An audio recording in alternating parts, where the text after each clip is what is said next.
All right, guys, here we go. We're out here on Kentucky Lake, and I'm going to give you a rundown on what's been going on here the last few weeks.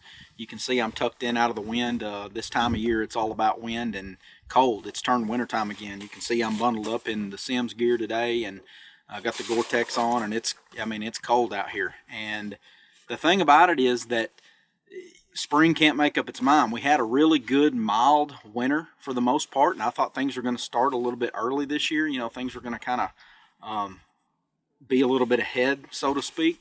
But it seems like, you know, about the time it starts to warm up, things start greening up, we'll get these cold fronts that run through again. We've had a good bit of rain here in the last little bit, so there's a lot of water moving through the system.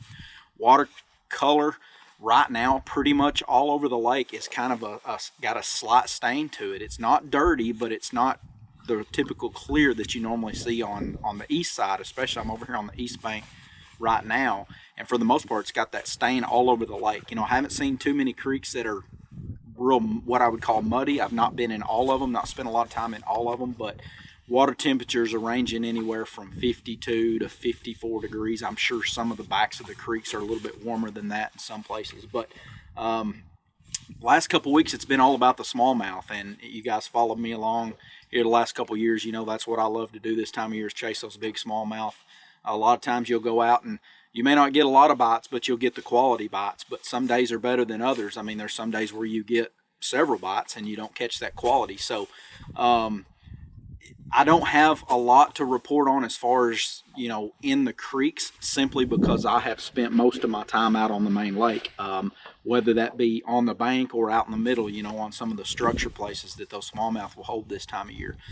Keep in mind, the smallmouth are, you know, they're going to start thinking about spawning before long. Even though the water temperatures are still in the low 50s, it's not going to be long. I mean, those fish are up there feeding right there before the spawn, and that's one reason, you know, one reason that the fish are feeding so good is that the water has been moving so much. We've had a lot of water running through the system, so that has, you know, really had those fish up eating. And the largemouth bite, you know, is still pretty good. You can take a lipless or a crankbait in the creeks and still catch a good number of those. But anytime that water's moving through the system and they're pulling that current through there, and smallmouth are biting in the spring, that's what I'm doing. So I've been spending most of my time out on the main lake doing that kind of thing, is chasing those smallmouth. And I'll talk just a little bit about some baits. You know, it's the typical spring smallmouth fishing. I mean, you catch largemouth on this too. I mean, a lot of the baits that I'm going to talk about I've caught both on, but typically, you know, this time of year you can actually target those smallmouth a lot better. The lake has a lot of smallmouth in it right now, a lot of big smallmouth.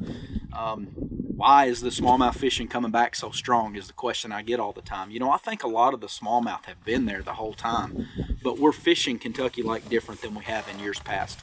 And it seems like those smallmouth have just been, their spawn's not near as affected as the largemouth, because they do spawn deeper, you know, and they figured out a way to feed on some of those smaller minnows and things that we've got in the system right now. So real quick, just talk real quick about some baits. I love to throw a jerkbait this time of year, and the 6 Cents Provoke is one that I throw a lot. This is a color called Shad Pro.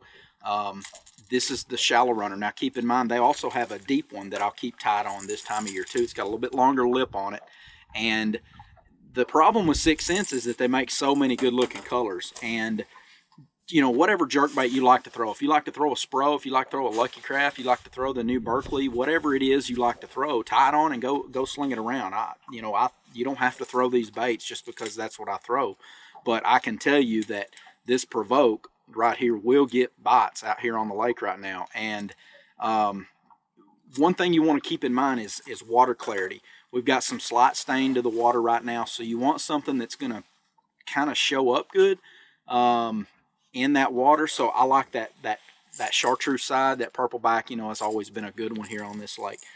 Those fish are kind of tending to hang around those areas where the current breaks, where the pea gravel meets. A lot of places on the lake right now have, you know, the water's still really low. It's still at 354 right now. I'm gonna push this off the bank here before I get up into the bluff.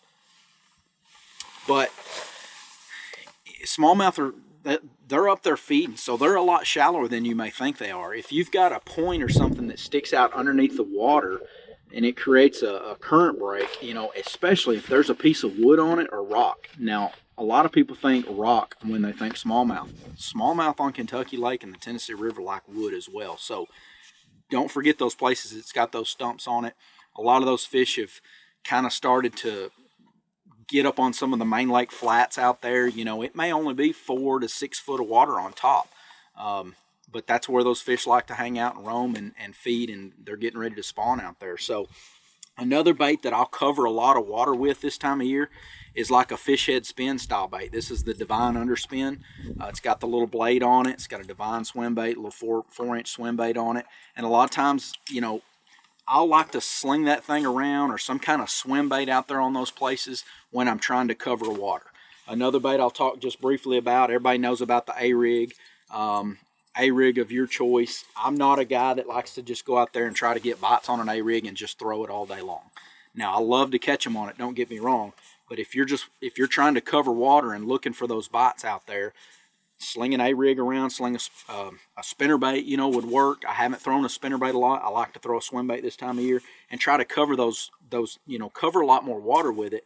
And then once you key in on where the fish are, the kind of areas that there are, if you let's say you pull up to a place and you catch 2, then pick up the jerkbait and slow down a little bit, because the water temperature, you know, first thing in the morning, it's still pretty cold. I mean, when I've started every morning, it's still right there around 50 degrees, so it's still cold, and just fish that jerkbait pretty slow.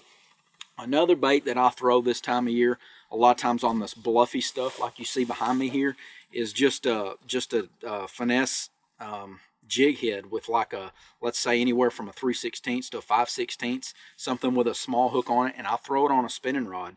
And a lot of times what I'll do is I'll get on those areas where those bluff ends come out and meet like pea gravel, and just cover water with it and just slowly wind it and catch those fish that are up in the water column. But that's just a few baits that are working out here right now. Like I say, I haven't spent a ton of time in the creeks just because I love to catch those smallmouth. There's one time a year that you can actually target smallmouth, and that's right now. I mean, the month of March and leading into April, and I love to catch those things. So that's what I've spent most of my time doing out here. You know, the largemouth, I haven't been back in the creeks to see.